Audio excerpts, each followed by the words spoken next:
what exactly is the work? The bright Arizona sunshine warmed his bones as Jason climbed the trail up to Cathedral Rock. It was a beautiful day out there, the blue sky contrasting deeply with the red rocks of Sedona. By the way, I used to live in Sedona. Suddenly, a jolt of primal fear shot through his body. Every hair was standing on end. Jason jumped back and ran down the trail. A rattlesnake had been sunning itself on the path, and Jason had come just inches from stepping on this deadly animal. His heart was pounding as he made his retreat. But something made him stop, and he went back to have a second look. When he returned, the rattlesnake had not moved an inch. As Jason cautiously approached it for a second time, he could make out the fibers of an old, decaying rope. Basically, Jason had scared himself for nothing. And the funny thing is, it doesn't take much to get the mind worked up. A little rope lying on the path is all it takes. And the mind creates a terrifying story out of it in no time. One disapproving comment, for example, is sometimes all it takes for the mind to create a story that your lover doesn't love you. One word of discouragement, and the mind finds a million doubts to bog you down. Maybe some person is a little late to pay you, and the mind invents a story of how they are cheating you out of house and home. Or one little cue from the environment, and the mind blows it up into a full-fledged crisis. This is what we all do all the time. We live in our stories almost more than reality sometimes, and it's sometimes hard to tell the difference. So how can we stop scaring ourselves with our stories? The secret lies in going back to take a second look. That's what Jason did. He went back. When you go back and take a second look, you start seeing evidence that blows big holes in the story that your mind created. Taking a second look is what the work of Byron Katie is all about. It's a systematic way to take a second look. So how does the work accomplish this? We say the work of Byron Katie, but the short version of it is the work. The work is a way to first identify and then question the thoughts that cause you stress. You first have to find what they are, identify them, and then we go through this questioning process. The work of Byron Katie is simply a set of questions that you can ask yourself regarding any stressful thought. So let's look at this process in depth. First step, identify a stressful thought. To do this, it's helpful to fill out a Judge Your Neighbor worksheet. So a Judge Your Neighbor worksheet is a worksheet that was designed by Byron Katie, and it has a number of blanks and a number of prompts. And you, first of all, find a specific situation that got you stressed. And then you start writing down your thoughts about whoever it was that stressed you in that situation. So if it's a person, you write your thoughts about that person. And these are not the nice kind of thoughts, they're the judgmental kind of thoughts. That's why it's called a Judge Your Neighbor worksheet. And the idea is you want to get your thoughts on paper. Once you've identified these thoughts, and there's room for identifying a lot of them on the worksheet, then you'll go through and start asking the 4 questions and finding turnarounds for the statements that you found.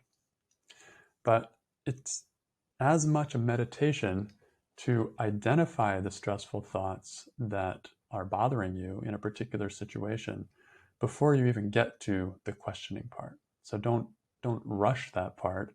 It's also an important part of the process. And it requires a certain amount of honesty. It requires a certain amount of humility that you are admitting that you're actually, thinking these things. We like to think that we only think nice things, but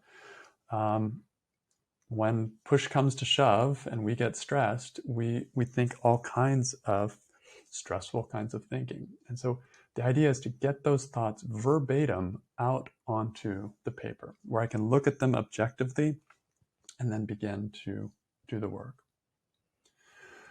So once you have thoughts down on paper, maybe you've filled out the Judge Your Neighbor worksheet, then the next step is to pick one of those statements and go through the 4 questions of the work.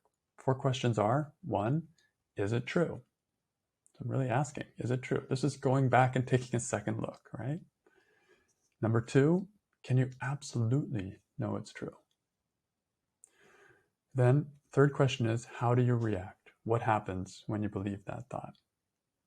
And then the 4th question is, who would you be without that thought? And then we come to the final part of the work called turnarounds, where we're basically asking the question, could the opposite be true?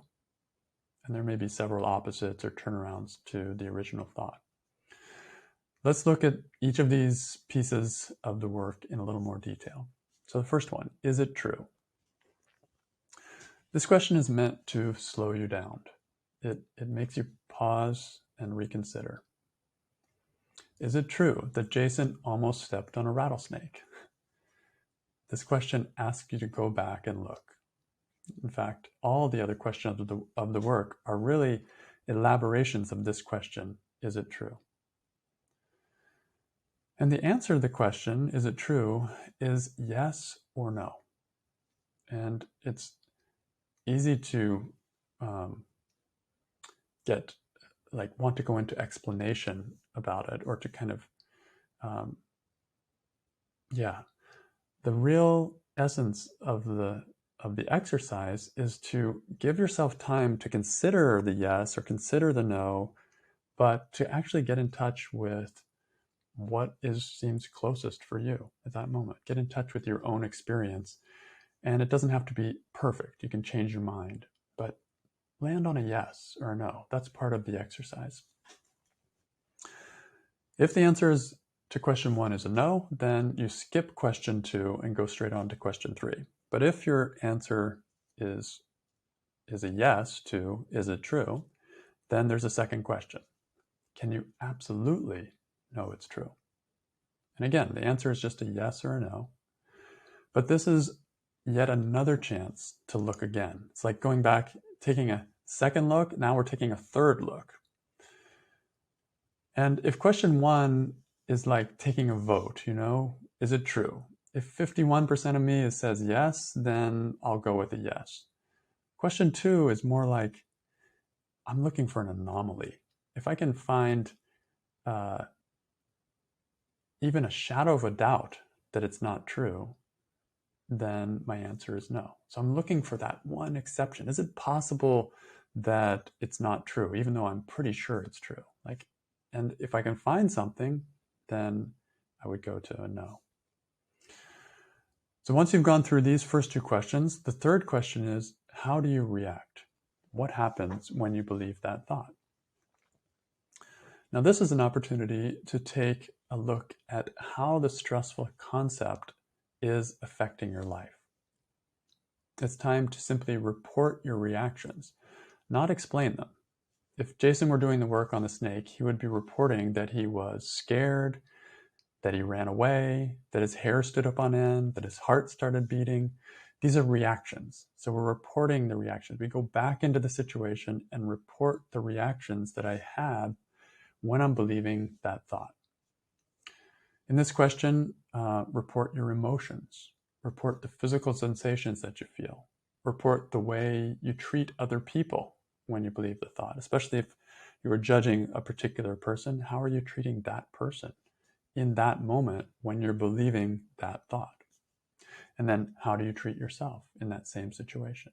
These are all types of reactions. And the purpose of this question is to show you what happens to your life when you believe a stressful thought. It's like when you're under the influence of a stressful thought. What happens to you in that situation? And the more specific you are in answering, the more clear it becomes what the effect is of a particular thought. So the last question, question 4, who would you be without that thought, gets you to explore what is the difference, like when you're believing the thought, that's question 3. Question 4 is, who would you be without the thought? So we get to compare, contrast. What is the difference that this thought makes? With it, I'm stressed out. Who would I be without it? And it's a very interesting question to sit in. So this is an experiment to further clarify the effect of the thought. Keeping everything the same in the original situation, what would be the difference if that thought was not there in your mind? Just what difference would it make if that thought wasn't there? It's important to understand that the question is not asking you to drop the thought. It's not saying, oh, don't believe the thought anymore. What the question is asking is purely hypothetical. It's just asking, how would your experience be different in that situation if, big if you weren't believing that thought? So you have to imagine a little bit. What would it be like? Who would I be? It's like playing pretend a little bit. Who would I be in that same situation if I didn't believe that thought? So, Jason, who would I be in that same situation if I didn't believe it was a snake? There would be no heart racing, no running away, no fear. The same situation would be seen as like, okay, yeah, there's a string on the ground, no big deal. So when you expand your mind a bit and consider the question, you may find that you have more peace, more balance, more love, more humor, more perspective. Yeah, without the thought, there was a snake at Jason's feet. He would have calmly stepped over the rope and continued hiking down the path. So this is the power of inquiry. This work of Byron Katie is inquiry, self-inquiry. And when I engage in this kind of inquiry, I start to see the same situations sometimes very differently, and that can make a big difference in my internal experience. So after you've done the 4 questions on a statement, the next part is to go into the turnarounds. And turnarounds are a way of asking, could the opposite be true? Could the very opposite of what I was thinking be true? A turnaround is a statement that is an opposite of the original concept. For example, the original concept was, it's a diamond-backed rattlesnake. One turnaround would be, it's not a diamond-backed rattlesnake. These turnarounds don't have to be fancy or complex, just the very opposite will do. So for each turnaround, and there may be more than one kind of turnaround for different statements, but for each turnaround, it's important to look for a few examples, like genuine examples of how that turnaround could be as true or maybe even truer than the original concept. I often make a list of 3 examples, but you don't have to hold yourself to 3 examples. Just look for what you can find. But often there is more than one example, and these examples kind of give weight to the turnaround. They start to give some balance to the situation, where before I was believing the original statement, it's a snake, it's a snake, it's a snake. And then I start finding the turnaround, it's not a snake, and I start finding examples. Oh, there are some frayed rope fibers on this snake. That's an example of some evidence showing that maybe it's not a snake. There's some rope fibers on that snake. That's a little strange. In fact, there's kind of a braided pattern that I've never seen on any snake before. So that's an example of the turnaround. Maybe it's not a snake. Maybe it's not. And then, the snake didn't move even when Jason almost stepped on it. So maybe that's another little piece of evidence that supports the theory that maybe it's not a snake. So, in this case, it's in retrospect, obvious that it's not a snake. But when you're in the thick of it, you don't know. You really think it is a snake. And it takes some time to look for these kind of specific points of evidence that will start to show a possible other explanation for the situation. So these examples, and you can find more of them if you need them, help the mind to see the point of view that it had missed before.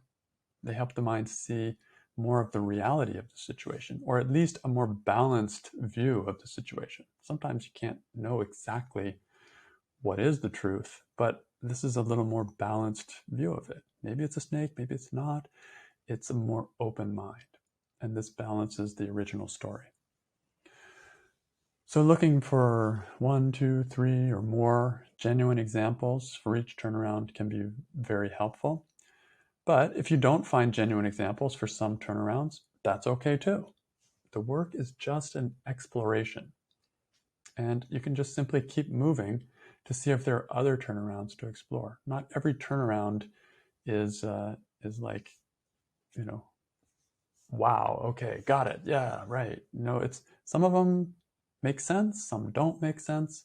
The way I think of it is like there are a bunch of doors to knock on. So I knock on the first turnaround door and it opens. Great, cool. I knock on the second turnaround door and nothing happens. Okay, no problem. Move to the next door, knock. And that way I will see what I see, discover what I discover. And all the time I'm checking in with myself and looking for, I'm basing my judgment of the turnaround on my own experience. So if it makes sense to me, great, I adopt it. If it doesn't make sense to me, I don't. I'm in control of where I go with these turnarounds. But the turnarounds will point you in directions that you might not explore otherwise. So you'll never know what you'll find when you look at the turnarounds with an open mind. It's often possible to find very concrete evidence to support the idea, in this case, that it really is a rope and not a snake. But what if I chance upon a snake that's real? So you might be wondering if the work can be a kind of dangerous practice. Could you end up convincing yourself to pick up a deadly snake by believing that it was just a rope instead? Like fooling yourself, right? The answer is no. The work is a process of going back to take a second look. It's not a trick of mind. It simply asks you to re-examine the thing you think is so scary and find out if it's real. If you go back and find there really is a snake, then by taking a second look, you'll see even more clearly than you did before that it really is a snake. And you'll be much more confident that you can, move away and keep your distance. But most of the things we are scared of in life are actually kind of figments of our imagination. And a little questioning can cut through a lot of illusions. So how does it work in real life? One of my clients had some overwhelming thoughts to deal with. She lost her husband and her teenage daughter. And though it had been a couple of years since their deaths, when she came to me, she was still overcome by grief at times. She chose to work the thought, I was abandoned. And I simply went down the list of questions. I asked her, is it true that you were abandoned? And she answered yes. And then I asked her, can you absolutely know it's true? And she thought about it and said no. Now you might think, oh, it's obvious she wasn't abandoned, right? But when I'm asking these questions, and if you're being asked the questions, we're asking them of that part inside that's believing it, that part that feels stuck, that sometimes I call the crying baby, the part that's really believing it. So I'm asking that part, is it true? Can you absolutely know it's true? And then we see what happens from there. This is not an intellectual exercise. These questions involve the intellect, but they're really asking the more emotionally based part of myself to answer the questions. So I continued. How do you react? What happens when you believe this thought that you were abandoned? And she explained how she withdrew from life, how she felt sorry for herself, how she felt like a powerless victim. And I asked, who would you be without that thought? And then she inhaled and considered and reported that she would be more normal, more peaceful, more carefree. And this is a meditation. This work is a meditation, and it takes time and space and sitting in these questions to experience them. So then we went to the turnarounds. She found 3 examples of how she was not abandoned. That's one of the turnarounds. I was not abandoned. She mentioned all the outpouring of support from every side, how her family had gone out of its way to include her, how letters and good wishes had come from people she didn't even know. By doing the work, she noticed how she had brushed these things aside before, like not given them much credit, discredit them. But by going back and taking a second look and seeing them again, she started to take them in. She started to receive that love that had been poured out towards her. So this is a change in perspective that starts to happen when you start playing with these turnarounds. And she found other turnarounds, such as I abandoned myself. And this, for her, was even truer than they abandoned me. She found that the real pain was coming from the ways she had abandoned herself. And she reports after our work together that she's feeling much more free and that the grief is lifting now because she did the work. I have personal experience with this kind of grief work. After my mom died in a plane crash in 2010, I spent a couple months doing the work every day. And in a fairly short period of time, the grief just lifted and lifted and lifted. And it came from me looking at my thoughts and turning them around, questioning them, seeing different points of view, and it shifted my experience. So, to summarize, the mind loves to take things seriously. The mind often takes one thing from the environment and blows it up into a full-fledged crisis. The work of Byron Katie is a systematic way to go back and take a second look at the thoughts that make you stressed. The first step of the work is to identify a stressful thought. Then you simply ask these 4 questions, turn the thought around, and there may be 2 or 3 turnarounds, and then find a few examples for each turnaround of how that turnaround could be as true or maybe even truer than the original statement. So what's the next step? There's no better way to understand the work than to try it for yourself. It can be done in written form by yourself or with a facilitator or even with a friend, just reading the questions to you. I encourage you to get a live taste of the work by attending one of my open sessions. These are free weekly sessions. We just heard one. Or joining us for the Work 101, which is my 9-week or 9-month course. I have a slow version for people that are very busy, but normally it's a 9-week course, and I offer this a few times a year. So this is really goes into detail of how to do the work and gives you a lot of experience in actually doing it. When you start to do the work yourself, you may start to see through some of those painful illusions that cloud the mind from time to time. You may even find yourself laughing at your former stresses. This happens to me a lot. A lot of times I'll be really laughing at what I'm seeing when I do the work. Just as Jason found himself laughing when he saw the deadly rattlesnake that turned out to be nothing but a rope. So let's end this article with a quote from the founder of the Work of Byron Katie herself, from her book called Loving What Is. And if you haven't read that book, Loving What Is, it's a really good introduction to what the Work of Byron Katie is. So here she writes, the work is merely 4 questions. It's not even a thing. It has no motive, no strings. It's nothing without your answers. These 4 questions will join any program you've got and enhance it. Any religion you have, they'll enhance it. If you have no religion, they will bring you joy. And they'll burn up anything that isn't true for you. They'll burn through to the reality that has always been waiting.